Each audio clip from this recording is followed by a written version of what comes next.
জাতি আছে সেখানে, ঠিক কিনা? যারা আওয়াজ করে বলে জাতি সেদিকে আছে। কারণ উলামায়ে কেরাম ওই কথাই বলে, বলো সবাই রে লা ইলাহা ইল্লাল্লাহ মুহাম্মাদুর রাসূলুল্লাহ, মুহাম্মদ সাল্লাল্লাহু আলাইহি ওয়াসাল্লাম। জোরে বলেন মুহাম্মদ, মুহাম্মদ না, জোরে বলেন হা হা।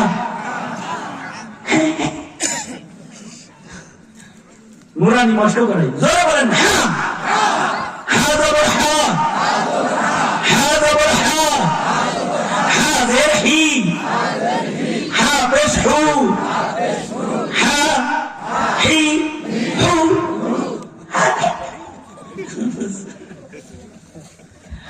যতক্ষণ পর্যন্ত বড় হাতা না বের হবে ততক্ষণ পর্যন্ত কালিমা শুদ্ধ হবে না, যতক্ষণ পর্যন্ত আইনের উচ্চারণ না বের হবে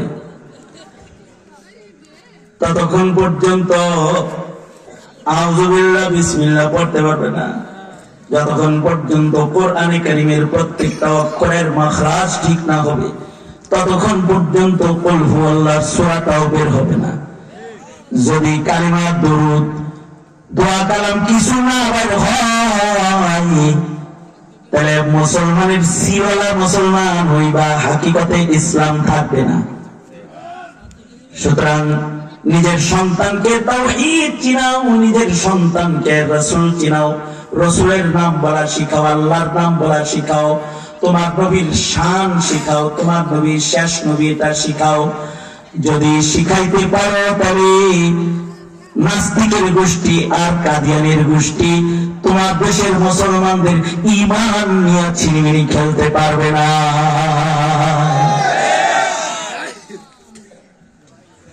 আমাদের দেশের 17 কোটি মুসলমানকে যদি রাসূল চিনানো হইতো তাহলে হুজুরদের এত চিল্লান লাগে?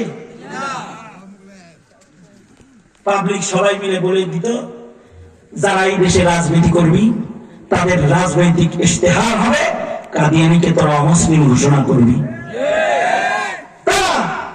তাদের রাজনৈতিক ইশতেহারের ভেতরে নির্বাচনী ইশতেহারে এটা লিখতে বাধ্য হতো আমরা ক্ষমতায় গেলে রক্তপাতবিহীন কাদিয়ানীকে অমুসলিম ঘোষণা করব, 17 কোটি মুসলমানের ভোট আমরা চাই। ইশতেহার তাদের ইশতেহার হতো শাহজালালের মাটিতে বিশ্বনবীর দিকে কেউ কাবা ছুড়বে, হতে পারে না। মৃত্যুদণ্ডের আইন আমরা বাস্তবায়ন করব, যারা রাসূলকে বেইজ্জত করবে, নবীকে আঘাত করবে, সালাতের রাসূলের মৃত্যুদণ্ডের আইন করব, এগুলো রাজনৈতিক ইশতেহারে আসতো। এই কথা বলেন না কেন, আওয়াজ করে বলেন না কেন? এবং এটা ইশতেহার হয় উচিত। শাহজালালের দেশ এটা, ভঙ্গি করার দেশ এটা না, ভঙ্গি করার দেশ এটা না। কিন্তু এতদিন যাই ছিল, এখন কিন্তু ভিতরে ভিতরে জাতি ঐক্যবদ্ধ। সেটা হলো এই তন্ত্র মন্ত্র বুঝি না, কোরআন সুন্নাহর বাংলাদেশ। যারা ইসলামী শরিয়াকে মূল্যায়ন না করবে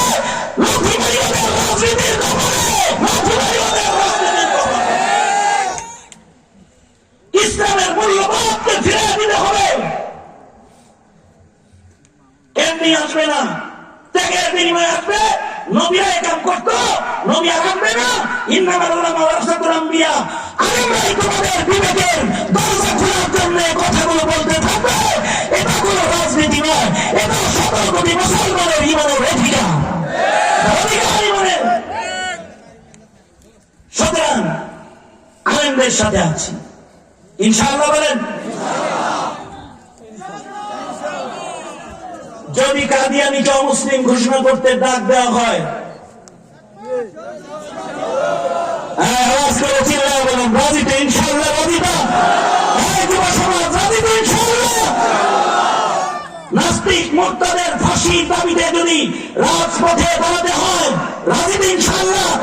বাংলাদেশের মাটিতে ইসলামকে কোণঘাত করে আঘাত করে কাউকে ক্ষমতায় থাকতে দেওয়া হবে না, কাউকে ক্ষমতায় থাকতে দেওয়া হবে। এটা মুসলমানের ঈমানী অধিকার। সুতরাং শুধু নিজেরা সোচ্চার হয় না, প্রজন্মকে সোচ্চার করবো ইনশাআল্লাহ। সন্তানদের নুরানি শিক্ষা কনফার্ম করবেন তো? কালিমা, নামাজ, সূরা ফাতিহা, দরুদ শরীফ, তাশাহুদ, দোয়া মাসুরা শিখাইবেন না? এগুলো জিকির আজকার শিখাইতে হবে। নুরানি শিক্ষা নিশ্চিত করুন। সবাই ইস্তেগফার করেন। আস্তাগফিরুল্লাহ রাব্বি মিন কুল্লি যামবিন ওয়া আতুবু ইলাইহি লা হাওলা ওয়া লা কুওয়াতা ইল্লা বিল্লাহিল আলিয়্যিল আযীম।